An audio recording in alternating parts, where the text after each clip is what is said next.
Hello and welcome to New Jersey Politics. I'm Laura Jones. On this show, we're going to talk about the people and issues that impact our daily lives, from the State House in Trenton to your town hall. Today on the show, we have two men who know their way around the Capitol, as well as about every diner in New Jersey.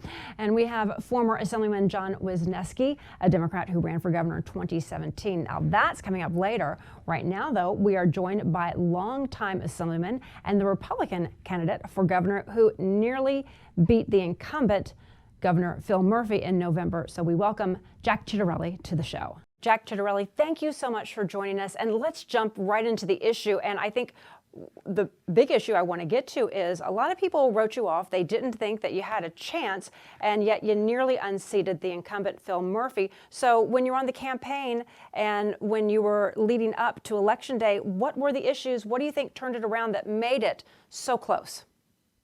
Well, history tells us it was going to be close, and I really thought we were going to win, Laura. So up and down the state, I went for 22 months, and the feedback I got from a great many New Jerseyans is they wanted to see change.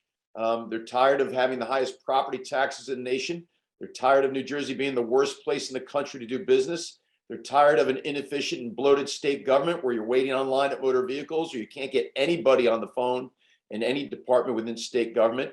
They didn't like all the rhetoric that was anti-police. They want safe, secure communities where we support our police.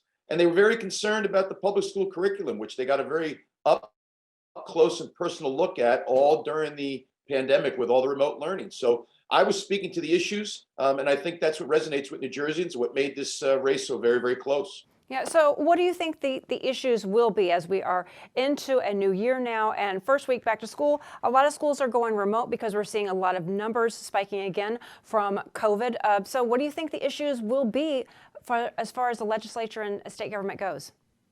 Certainly taxes. I mean, I think you've had a wake-up call. You hear a lot of Democratic leaders speak in the aftermath of the election that maybe they need to be paying closer attention to what I was calling kitchen table issues here in New Jersey: taxes, affordability, business climate, public schools, public safety. So my hope is that will be the focus. You're hearing that from legislators on the Democratic side of the aisle. You've always heard that from Republicans. The person you're not hearing that from is Phil Murphy. So we'll have to see. I do wish him every success. I want our state to be successful. I want it to be a place where people feel confident they can live, work, retire, start a business. But I just have this feeling 4 years from now, there'll still be a lot of fixing to do. Well, what are your thoughts on, how we're having to operate as a state? You can't control a virus, and you can't control the weather. And, first week, right as the new year starts, we're dealing with a big storm in South Jersey, and we're dealing with a lot of schools having to close. So how do you maintain running the government and dealing with these issues when you have two big emergencies on your hand? Listen, everything we've seen says that we're just going to have to fight our way through this pandemic. Now with the variants, you take a look at places like California and New York, which have some of the strictest mandates there are, and yet they are both exploding in terms of positive cases and hospitalizations. It's a virus. So I'm not for shutting down our economy. That is proven it's not going to work. In fact, it only will make things worse. And I'm for keeping our schools open as best we possibly can. One, because remote learning doesn't work, and two, because it has enormous impact on the emotional, intellectual development of our children. The other thing we have to keep in mind, Laura, as we go through how best to respond to the pandemic, New Jersey is very, very different depending on what corner of the state you're in. We have some of the most densely populated urban areas in the country, but then we also have some of the most rural and sparsely populated areas in the country. And a one-size-fits-all heavy-handed approach out of Trenton, I don't believe is the approach. So we're just gonna have to fight our way through this. Well, you've been in the legislature, and when you're dealing with, extraordinary circumstances, how does government continue? Because there are other issues that that still must keep running. From, as you mentioned, MVC has to keep on going. We've already got a backup. How does that realistically happen when there are major emergencies, unfolding? And by the time we finish this conversation, who knows, there could be more information that changes everything. So how do you keep those gears going? I mean, it's one thing to talk about. How do you actually do it? The great challenge right now is absenteeism, employee absenteeism. You see how that's wreaking havoc on the airline industry right now with all the flights that are being canceled, and not because of weather, because the number of people that are testing positive and calling in sick. That is the great challenge. But there are departments that must continue to function as best they possibly can to serve the people of New Jersey in health and human services, motor vehicles, unemployment. We've got to find a way. And I would think after 2 years that this administration, which has been characterized by mismanagement time and time again, is up to the task. So we're just going to have to find a way. And that's why you bring in the very best minds to run these departments. A great administration will find a way to get it done for the people of New Jersey. We don't have a choice. I want to talk a little bit about how the pandemic has impacted businesses in New Jersey. When you're traveling around the state campaigning, what were business owners telling you as they got through the first part and they're starting to open up? And now, you know, as you're mentioning, we've got some labor shortages. So what are they telling you, and what do you hope is done to help those small businesses in New Jersey? Well, small businesses in particular, Laura, are the really ones that took the greatest hit here. And they were furious over the inconsistencies. For example, if you owned a jewelry store on Main Street, you were shut down during the pandemic because of Phil Murphy's economic lockdowns, but the jewelry counter at Costco stayed open. If you sold bikes on Main Street, you weren't allowed to sell a bike, but yet Walmart was allowed to sell bikes. So what small business was looking for, first and foremost, was some consistency in the executive orders with regard to the operation of business. But I think near the end of the campaign, as we reached the 1.5-year mark of the pandemic, what everyone had come to the realization is that economic lockdowns don't work. Again, look at New York, look at California, which have been very, very strict with regard to mandates and lockdowns, and yet the number of positive cases are exploding. It's a virus. It's going to continue to spread if we don't engage in safe practices. I believe that we can save lives and livelihoods. That was one of the primary themes of my campaign. Yes, let's save lives. I'm vaccinated. I strongly encourage people to get vaccinated. But at the same time, while we're saving lives, we need to save livelihoods, because the long-term impact of people losing their job, losing their business, can be just as bad as the pandemic itself. Well, and when you go to quality of living issues, affordability, and we heard the line from Governor over and over again, pretty much because you were running it in your commercial ads, and it said, if you are one issue voters and taxes are your issues, then we in New Jersey, we're probably not your state. So for the homeowner out there or renter, what do you think can be done to actually make New Jersey more affordable? Because that is a perennial issue that never goes away, how expensive it is to live and work in New Jersey. The one thing we have to do is lower the one tax that touches every individual and every business in the state, whether they own or rent, and that's the property tax. That crisis persists here in New Jersey. There's no reason why New Jersey has to have the highest property tax in the nation. We need a new school funding formula that provides a flatter, more equitable distribution of state aid. That will help lower property taxes. I remain committed to doing that, and will continue to put pressure on this governor to do the same. The other thing we need is a more robust state economy. We have the worst business climate in the nation, and that holds everybody back in terms of economic opportunity. If there's better economic opportunity, there's a better opportunity for increased wages. If you have increased wages, you'll be better able to afford New Jersey's high cost of living. So those are two areas that I focused on heavily during the campaign and will continue to do so. So in your time on the campaign trail, next to the pandemic, next to taxes, what are some of the other concerns that you're hearing? Certainly driving on the roads is not always pleasant in New Jersey. So infrastructure, health care, again, you know, the pandemic seems to be sucking the life literally out of some people, and also out of other issues that haven't gone away and need to be addressed. So certainly there was concern about the infrastructure, particularly if you're a New Jersey Transit rider. Fact of the matter is the governor now is sitting on billions in American Rescue Act relief funds and enormous surplus because he didn't need to borrow the $4 billion that he did to balance last year's state budget. I had recommended that those billions of dollars be used to improve our infrastructure and build schools in communities where there's dilapidated schools that are just unfair to students.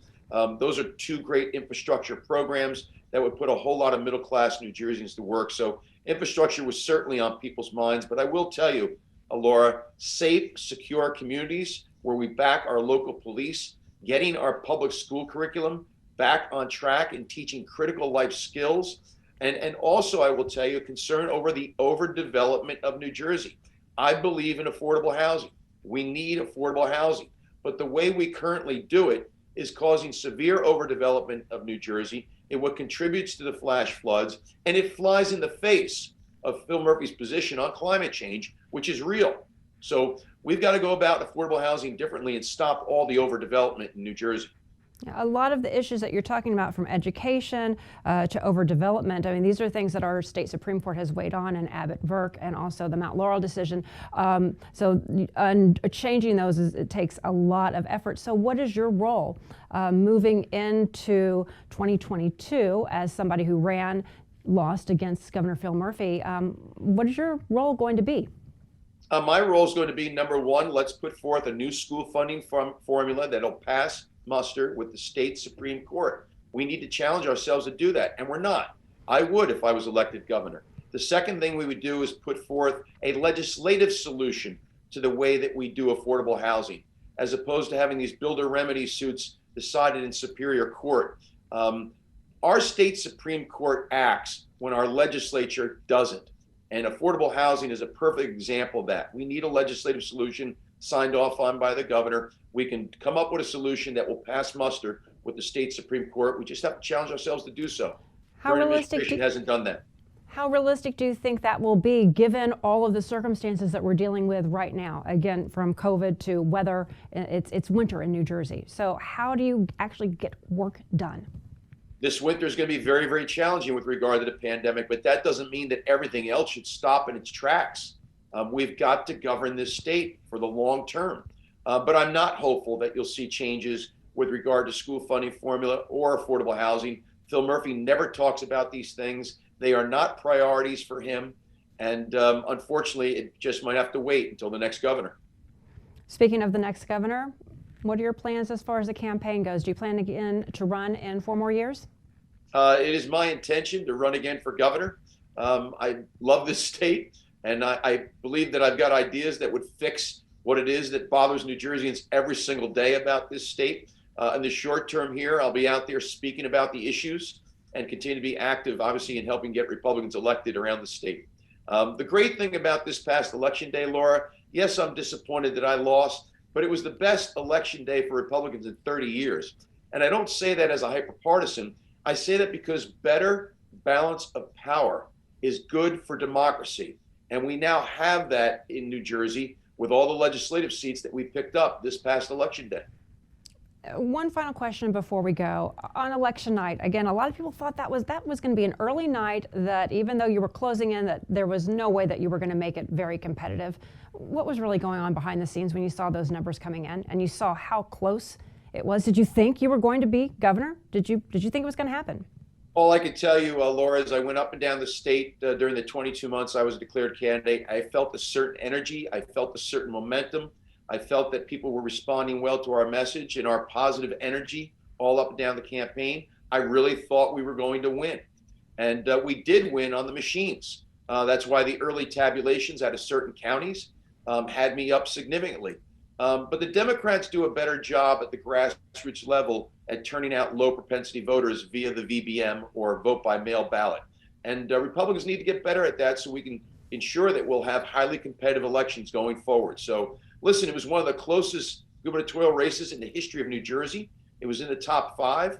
I think that's healthy, again, for our democracy. I really thought we were going to win, but we lived to fight another day.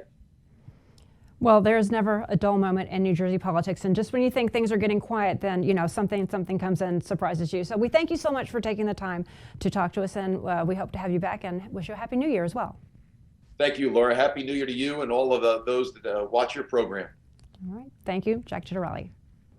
Our next guest served in the New Jersey State Assembly from 1996 to 2018. He was a Democratic Party candidate for governor in 2017, and he led the investigation into the infamous Bridgegate scandal. John Wisniewski joins us now, and we welcome you to the show. Happy New Year to you. Happy New Year to you, Laura. Thank you for having me on. Yeah, well, let's start off with Governor Murphy. We are heading into a second term, John Murphy 2.0, I guess. So what can voters expect to hear from the governor this year? Well, the governor, as you have seen over the past several weeks since the election, has been talking about how this re-election of his is unprecedented. First Democrat to be re-elected to a second term in 40 years since Brendan Byrne. And he and his team have been touting that as a sign of his strength, which was a close election on election day, closer than anybody expected. A 3-point victory is still a healthy victory, but many people expected this to be a 10-point or better blowout. And so there's going to be the difference between what Governor Murphy would like to accomplish in his second term, how he would like to build his legacy, how he would like to set himself up for whatever his future ambitions may be, and a legislature that may be somewhat reticent to embrace bold new initiatives because they have to run for re-election in a new legislative district that is being created as we speak with the legislative reapportionment. Plus, they lost several seats in the General Assembly and in the Senate, and as a consequence, they're going to be more conservative, more reserved in how bold and far-reaching they're going to want to be in their policies. Yeah, so you're seeing Democrats kind of move a little bit more towards the center. So how do you think work gets done in the legislature? Because we're in the middle of a pandemic, there's another wave coming through. By the time we finish recording, there could be another strain. So how, when you're kind of running almost like an emergency room, triaging the pandemic, triaging bad weather, how do you focus on getting issues addressed when you have these other very big global pandemic going on? Well, the old saying is you have to be able to walk and chew gum at the same time, and I think that's going to be the motto that the administration takes. These are all important issues. I think that we can look at the pandemic over the past 2 years and point to things that have been done well and things that haven't been done well. Right now, if you need a COVID test because you've been exposed to somebody and you want to get the PCR test, you'll find out that there are a lot of places that have long lines that are not accepting walk-ins, that to make an appointment to get that test is a frustrating experience. So there will be people who will say that the state of New Jersey let them down, that they weren't prepared for another wave of the COVID virus. And we don't know if Omicron is the last gasp of the COVID pandemic or if there's something else coming after it. There are a lot of governmental issues. Leave the pandemic aside, there are a lot of governmental issues that need to be addressed. New Jersey was the beneficiary of billions of dollars in money from the federal government because of the pandemic. That money will be used, will be spent, and will not come back, and that will make the financial picture a little tougher for New Jersey. New Jersey always relies heavily on success on Wall Street as one of the ways it funds its state budget because of the reliance we have on high income taxes, high earner taxes. When Wall Street does well, New Jersey tax collections do well. We don't know if that's going to continue. And then we have the Transportation Trust Fund that is on its last breath. There is no proposal on how we continue to fund transportation. There's no discussion about how we address that very significant issue. You bring up the Transportation Trust Fund. I'm telling you, it feels like that's been almost on the brink of being bankrupt for 20 years now. So what about, these issues as far as roads? I mean, as we're recording, there's snow coming in and there are, people who can't get to their job who actually clear the roads. And nobody wants a lockdown, but a lot of schools are going virtual. So, how do you get we need transportation. We need our roads to be drivable. We need people to be able to drive it. And again, COVID is looming over. So how do you strike that balance? Well, I think you have to go back and look at how we got into this predicament in the first place. The last time we, as a state, had the legislature look at and renew the Transportation Trust Fund, there was a choice to go long and to create a trust fund that would stand the test of time for 20 or more years, or to go big and have a very big and robust program, but for a very short period of time. The big and robust short period of time program won out over the long period of time program. And now we're at the end. 25-cent gas tax increase, plus or minus some adjustments over the course of several years, has left the gas tax at a point where you really, as a practical matter, can't go back and say, let's increase it another 25 cents. But you still need to find money from some place, some location, some group of taxpayers. And that discussion is just not happening. And it will lead to a last minute decision at some point in the next several years. When we look at all of the other issues, you talk about, the impending snowstorm today as we speak, but there are so many other issues that come up. We need to do better at our long-term planning as opposed to our crisis management. It's certainly not good to engage in government by crisis management. You need to have a long-term plan, but long-term plans aren't politically palatable and popular. And so oftentimes we look at the short-term success as opposed to the long-term plan.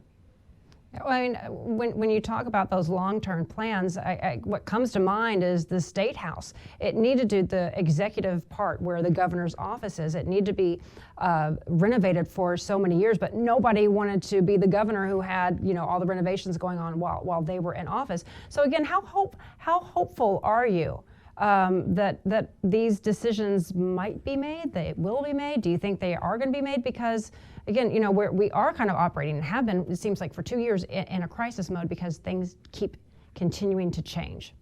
Well, I think it's longer than 2 years. I mean, in fairness, when you look at things like our pension obligations, transportation funding, our school funding, it has been going from crisis to crisis, triage to triage, and that's not a long-term success. And when we collectively wonder about people being disaffected by the political process, we can look at those crisis management moments and say, well, this might be one of the reasons why people are beginning to feel like their voice doesn't matter and government is not working effectively to solve problems, because we're always in some sort of crisis mode and we need to get out of that.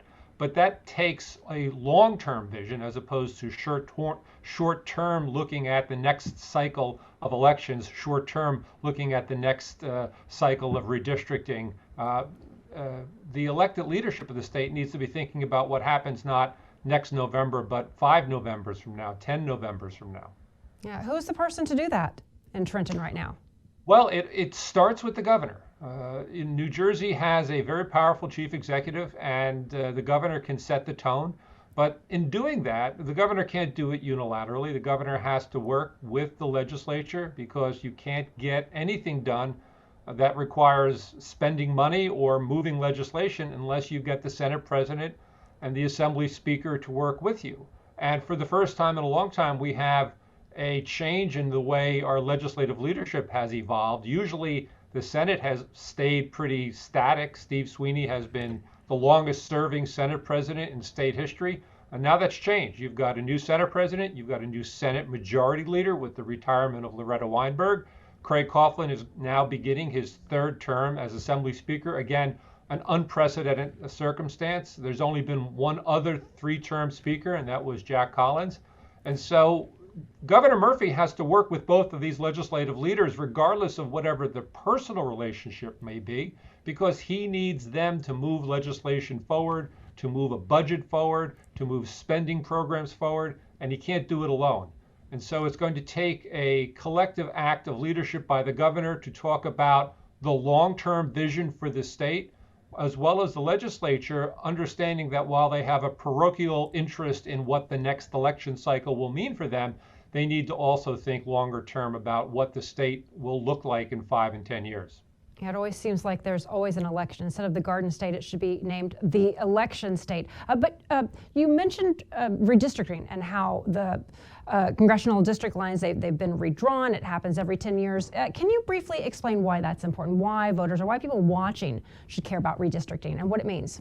Well, they should care, and they should pay attention to the facts and figures that are being thrown about. Right now, there's a lawsuit pending. The Republicans are challenging the decision by the Democratic redistricting commissioners in the tiebreaker to create a new map. So we'll have to see whether the court throws it out and sends it back to the drawing board or not. But Every 10 years, we take the state, we divide it into the 12 congressional districts we have so that there is precisely the exact same number. And that means that district lines change, and people who woke up last week in District 3 might wake up in the following day in District 4, or they might leave District 6 and go into a different district.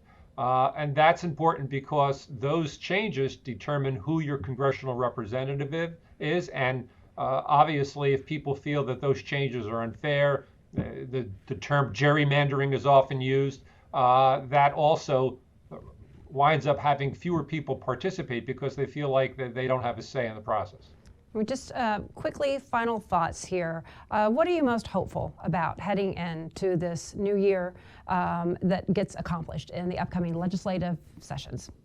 I'm hopeful that we can have, because the governor now does not have to face an election in New Jersey, he's free of those constraints, that the governor will have a long-term vision for the state about things like how do we prepare for the next pandemic so that we're not scrambling the way we have had to in this pandemic? How do we prepare for our future transportation funding?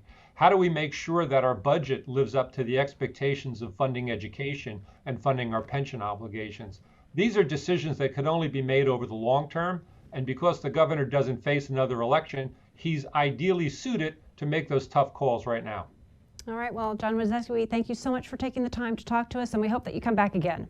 Look forward to it. Thanks a lot. Happy New Year. Happy New Year to you. And thank you so much for joining us on New Jersey Politics. I'm Laura Jones. We hope to see you right back here next weekend.